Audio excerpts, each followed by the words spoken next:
Homily 9, Saint John Chrysostom, Homilies on the Gospel of St. Matthew, translated by the Reverend Sir George Prevost, M.A. Homily 9, Matthew 2, 16 through 23. Then Herod, when he saw that he was mocked of the wise men, was exceeding wroth. Yet surely it was a case not for anger, but for fear and awe. He ought to have perceived that he was attempting impossible things, but he is not refrained. For when a soul is insensible and incurable, it yields to none of the medicines given by God. See, for example, this man following up his former efforts, and adding many murders to one, and hurried down the steep any whither.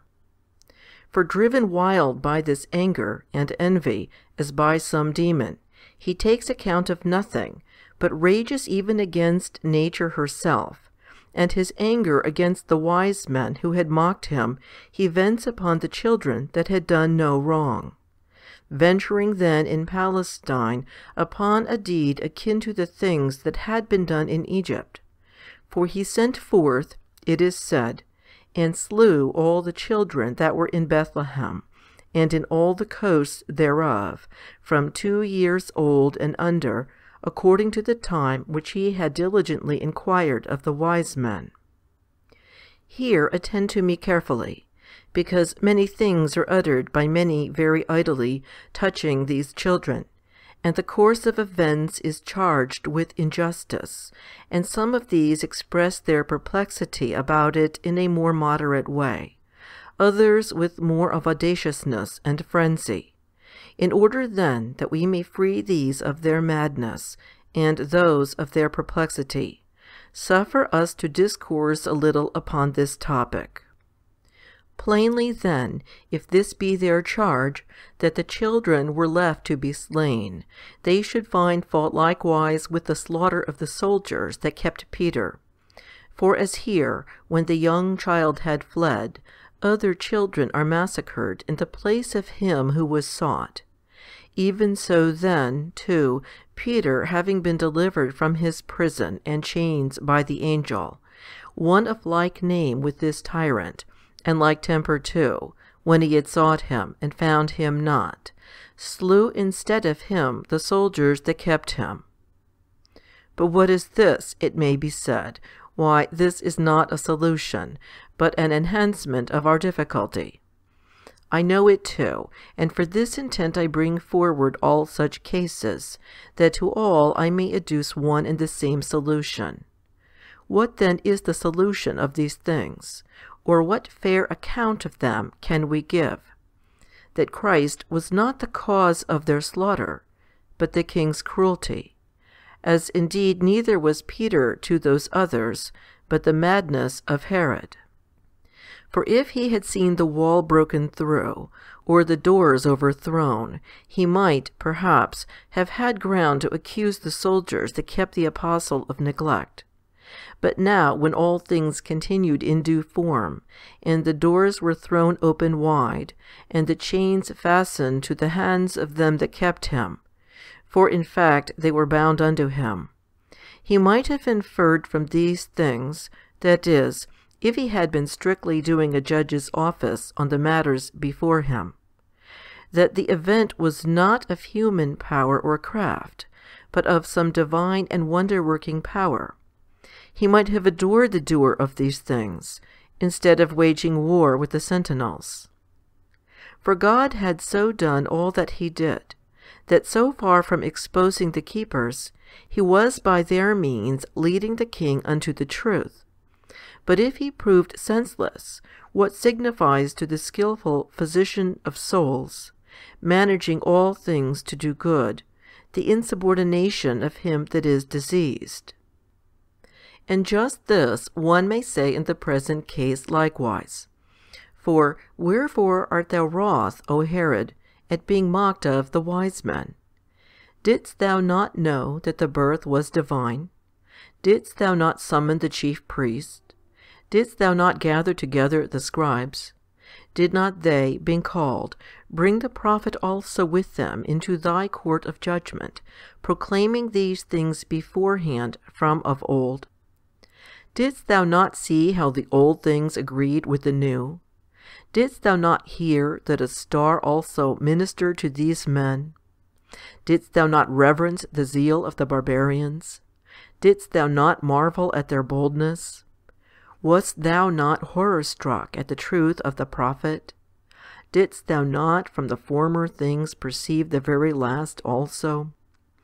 Wherefore didst thou not reason with thyself from all these things, that this event was not of the craft of the wise men, but of a divine power, duly dispensing all things? And even if thou wert deceived by the wise men, what is that to the young children, who have done no wrong? Yea, saith one, Herod thou hast full well deprived of excuse, and proved him bloodthirsty. But thou hast not yet solved the question about the injustice of what took place. For if he did unjustly, wherefore did God permit it? Now, what should we say to this? That which I do not cease to say continually, in church, in the marketplace, and everywhere. That which I also wish you carefully to keep in mind, for it is a sort of rule for us, suited to every such perplexity. What then is our rule, and what our saying? That although there may be many that injure, yet is there not so much as one that is injured. And in order that the riddle may not disturb you too much, I add the solution too with all speed. I mean, that what we may suffer unjustly from any one, it tells either to the doing away of our sins, God so putting that wrong to our account, or unto the recompense of rewards. And that what I may say may be clearer, let us conduct our argument in the way of illustration, as thus. Suppose a certain servant who owes much money to his master, and then that this servant has been despitefully used by unjust men, and robbed of some of his goods. If then the master, in whose power it was to stay the plunderer and wrongdoer, should not indeed restore that same property, but should reckon what was taken away towards what was owed him by his servant, is the servant then injured? By no means. But what if he should repay him even more? Has he not then even gained more than he lost? Every one, I suppose, perceives it. Now this same reckoning we are to make in regard of our own sufferings. For as to the fact that in consideration of what we may suffer wrongfully, we either have sins done away, or receive more glorious crowns, if the amount of our sins be not so great. Hear what Paul says concerning him that had committed fornication. Deliver ye such a one to Satan for the destruction of the flesh, that the spirit may be saved. But what is this, you may say? For the discourse was about them that were injured by others, not about them that are corrected by their teachers. I might answer that there is no difference. For the question was, whether to suffer evil be not an indignity to the sufferer.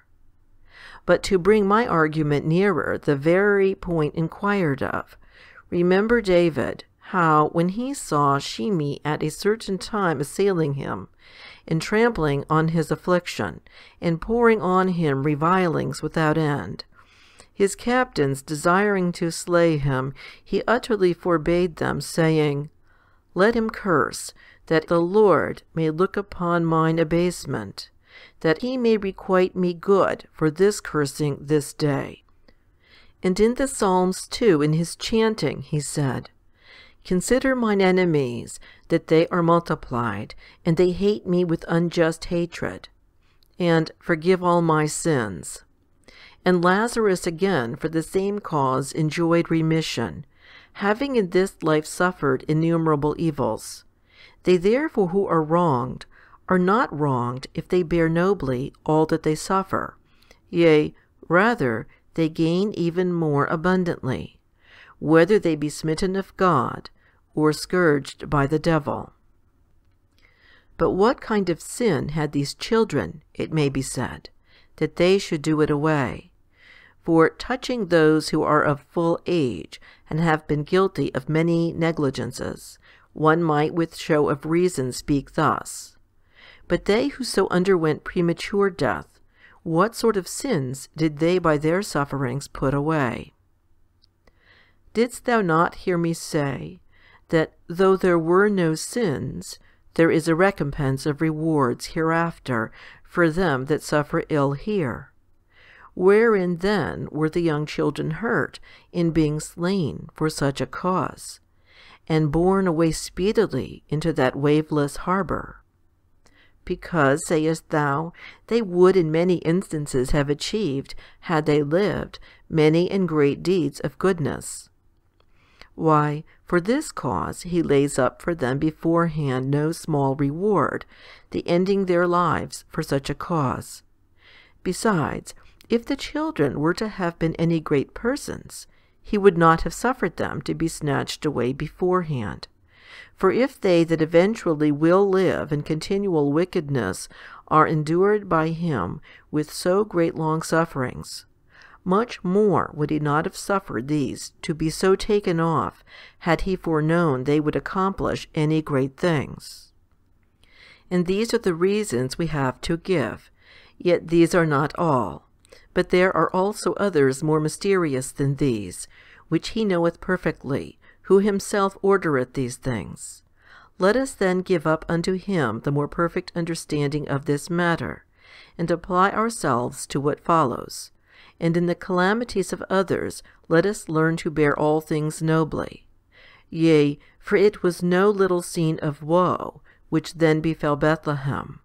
The children were snatched from their mother's breast, and dragged unto this unjust slaughter.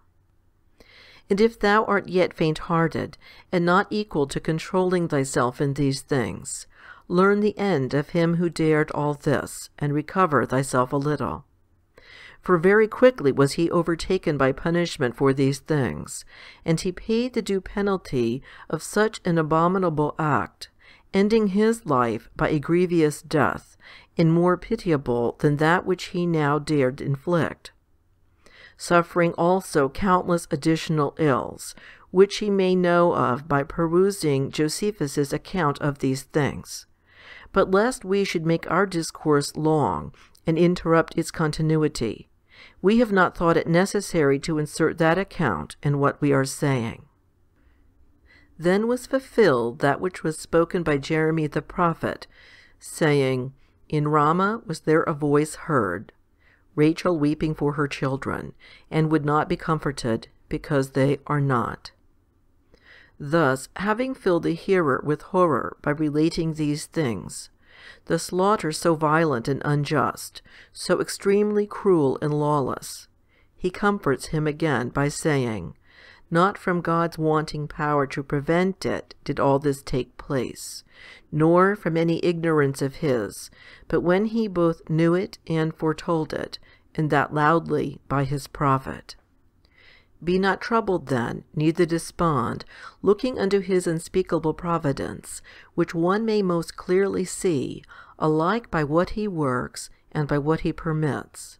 And this he intimated in another place also, when discoursing to his disciples. I mean where, having forewarned them of the judgment seats, and executions, and of the wars of the world, and of the battle that knows no truce, to uphold their spirit and to comfort them, he saith, Are not 2 sparrows sold for a farthing? And one of them shall not fall on the ground without your Father which is in heaven. These things he said, signifying that nothing is done without his knowledge, but while he knows all, yet not in all doth he act. Be not then troubled, he saith, neither be disturbed. For if he knows which ye suffer, and hath power to hinder it, it is quite clear that it is in his providence and care for you, that he doth not hinder it. And this we ought to bear in mind in our own temptations also, and great will be the consolation we shall thence receive. But what, it may be said, hath Rachel to do with Bethlehem? For it saith, Rachel weeping for her children. And what hath Ramah to do with Rachel? Rachel was the mother of Benjamin, and on his death they buried her in the horse course that was near this place, the tomb then being near, and the portion pertaining unto Benjamin her infant. For Ramah was of the tribe of Benjamin, from the head of the tribe first, and next from the place of her sepulchre, he naturally denominates her young children who were massacred. Then, to show that the wound that befell her was incurable and cruel, he saith, She would not be comforted, because they are not. Hence again we are taught this, which I mentioned before, never to be confounded when what is happening is contrary to the promise of God. Behold, for instance, when he was come for the salvation of the people, or rather for the salvation of the world, of what kind were his beginnings? His mother first in flight. His birthplace is involved in irremediable calamities, and a murder is perpetrated of all murders the bitterest, and there is lamentation and great mourning and wailings everywhere. But be not troubled, for he is wont ever to accomplish his own dispensations by their contraries, affording us from thence a very great demonstration of his power. Thus did he lead on his own disciples also, and prepared them to do all their duty, bringing about things by their contraries, that the marvel might be greater. They, at any rate, being scourged and persecuted, and suffering terrors without end, did in this way get the better of them that were beating and persecuting them. But when Herod was dead, behold, an angel of the Lord appeareth in a dream to Joseph, saying, Arise, and take the young child and his mother, and go into the land of Israel. He no more saith, Fly, but go. Seest thou again after the temptation, refreshment? Then after the refreshment, danger again. And that he was freed indeed from his banishment, and came back again to his own country, and beheld the murderer of the children brought to the slaughter. But when he hath set foot on his own country, he finds again a remnant of the former perils, the son of the tyrant living, and being king. But how did Archelaus reign over Judea, when Pontius Pilate was governor? Herod's death had recently taken place, and the kingdom had not yet been divided into many parts. But as he had only just ended his life, the son for a while kept possession of the kingdom in the room of his father Herod, his brother also bearing this name, which is the reason why the evangelist added, in the room of his father Herod. It may be said, however, if he was afraid to settle in Judea on account of Archelaus, he had cause to fear Galilee also on account of Herod. I answer, by his changing the place, the whole matter was thenceforward thrown into shade, for the whole assault was upon Bethlehem and the coast thereof. Therefore now that the slaughter had taken place, the youth Archelaus had no other thought, but that the whole was come to an end, and that amongst the many he that was sought had been destroyed. And besides, his father having come to such an end of his life before his eyes, he became for the future more cautious about farther proceedings, and about urging on that course of iniquity. Joseph therefore comes to Nazareth, partly to avoid the danger, partly also delighting to abide in his native place. To give him the more courage, he receives also an oracle from the angel touching this matter. Luke, however, doth not say that he came there by divine warning, but that when they had fulfilled all the purification, they returned to Nazareth. What then may one say? That Luke is giving an account of the time before the going down to Egypt, when he saith these things. For he would not have brought them down thither before the purification, in order that nothing should be done contrary to the law. But he waited for her to be purified, and to go to Nazareth, and that then they should go down to Egypt. Then, after their return, he bids them go to Nazareth. But before this they were not warned of God to go thither. But yearning after their native place, they did so of their own accord. For since they had gone up for no other cause but on account of the taxing, and had not so much as a place where to stay, when they had fulfilled that for which they had come up, they went down to Nazareth. We see here the cause why the angel also, putting them at ease for the future, restores them to their home. And not even this simply, but he adds to it a prophecy, that it might be fulfilled, saith he, which was spoken by the prophets, he shall be called a Nazarene. And what manner of prophet said this? Be not curious or overbusy. For many of the prophetic writings have been lost, and this one may see from the history of the Chronicles.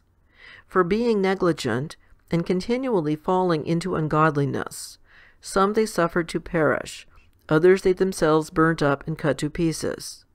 The latter fact Jeremiah relates. The former, he who composed the 4th book of Kings, saying, that after a long time the book of Deuteronomy was hardly found, buried somewhere and lost. But if, when there was no barbarian there, they so betrayed their books, much more when the barbarians had overrun them. For as to the fact that the prophet had foretold it, the apostles themselves in many places call him a Nazarene. Was not this then, one may say, casting a shade over the prophecy touching Bethlehem? By no means. Rather, this very fact was sure greatly to stir up men, and to awaken them to search of what was said of him. Thus, for example, Nathanael too enters on the inquiry concerning him, saying, Can there any good thing come out of Nazareth? For the place was of little esteem, or rather not that place only, but also the whole district of Galilee. Therefore the Pharisees said, Search and look, for out of Galilee ariseth no prophet. Nevertheless, he is not ashamed to be named even from thence, signifying that he needs not aught of the things of men. And his disciples also he chooses out of Galilee, everywhere cutting off the pretext of them who are disposed to be remiss, and giving tokens that we have no need of outward things, if we practice virtue. For this cause he doth not choose for himself so much as a house. For the Son of Man, saith he, hath not where to lay his head. And when Herod is plotting against him, he fleeth, and at his birth is laid in a manger, and abides in an inn, and takes a mother of low estate, teaching us to think no such thing a disgrace, and from the first outset trampling under foot the haughtiness of man, and bidding us give ourselves up to virtue only. For why dost thou pride thyself on thy country, when I am commanding thee to be a stranger to the whole world? So he speaks. When thou hast leave to become such as that all the universe shall not be worthy of thee. For these things are so utterly contemptible, that they are not thought worthy of any consideration even amongst the philosophers of the Greeks, but are called externals, and occupy the lowest place. But yet Paul, one may say, allows them, saying on this wise, As touching the election, they are beloved for the Father's sake. But tell me, when and of what things was he discoursing, and to whom? Why, to those of Gentile origin, who are puffing themselves up on their faith, and exalting themselves against the Jews, and so breaking them off the more, to quell the swelling pride of the one, and to win over the others, and thoroughly excite them to the same emulation. For when he is speaking of those noble and great men, hear how he saith, They that say these things show plainly that they seek a country. And truly, if they had been mindful of that from whence they came out, they might have had opportunity to have returned. But now they desire another, a better country. And again, these all died in faith, not having obtained the promises, but having seen them afar off, and embraced them. And John too said unto those that were coming to him, Think not to say, We have Abraham to our father. And Paul again, For they are not all Israel, which are of Israel, neither they, which are the children of the flesh, are they the children of God. For what were the sons of Samuel advantaged, tell me, by their father's nobleness, when they were not heirs of their father's virtue? And what profit had Moses' sons, not having emulated his perfection? Therefore neither did they inherit the dominion, but whilst they enrolled him as their father, the rule of the people passed away to another, to him who had become his son in the way of virtue. And what harm was it to Timothy, that he was of a Greek father? Or what on the other hand again was Noah's son profited by the virtue of his father, when he became a slave instead of free?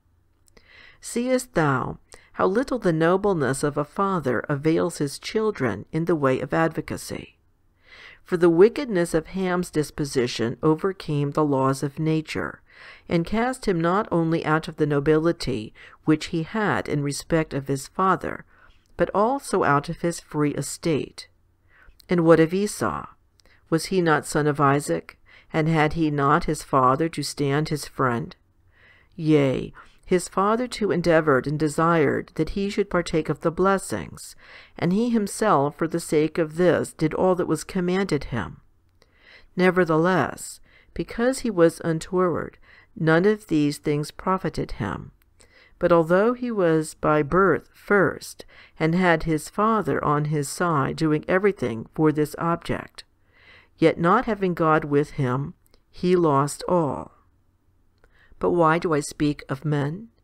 The Jews were sons of God, and gained nothing by this their high birth.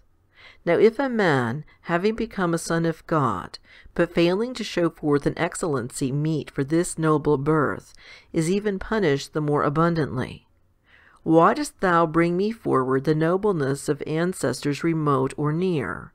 For not under the old covenant only, but even under the new, one may find this rule to have held. For as many as received him, it is said, to them he gave power to become the sons of God. And yet many of these children Paul hath affirmed to be nothing profited by their father. For if ye be circumcised, saith he, Christ shall profit you nothing. And if Christ be no help to those who will not take heed to themselves, how shall a man stand up in their behalf? Let us not therefore pride ourselves either on high birth or on wealth, but rather despise them who are so minded. Neither let us be dejected at poverty, but let us seek that wealth which consists in good works. Let us flee that poverty which causes men to be in wickedness, by reason of which also that rich man was poor. Wherefore he had not at his command so much as a drop of water, and that although he made much entreaty. Whereas who can be so poor amongst us as to want water enough even for comfort? There is none such, for even they that are pining with extreme hunger may have the comfort of a drop of water, and not of a drop only, but of refreshment too far more abundant. Not so that rich man, but he was poor even to this degree. And what was yet more grievous, he could not so much as soothe his poverty from any source.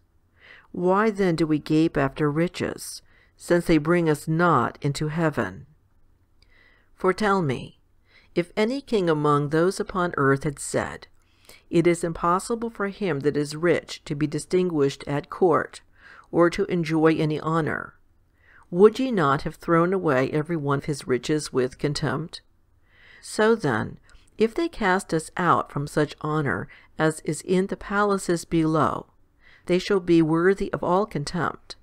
But when the King of heaven is day by day crying aloud and saying, "It is hard with them to set foot on that sacred threshold," shall we not give up all, and withdraw from our possessions, that with boldness we may enter into the kingdom? And of what consideration are we worthy, who are at great pains to encompass ourselves with the things that obstruct our way thither, and to hide them not only in chests, but even in the earth, when we might entrust them to the guard of the very heavens?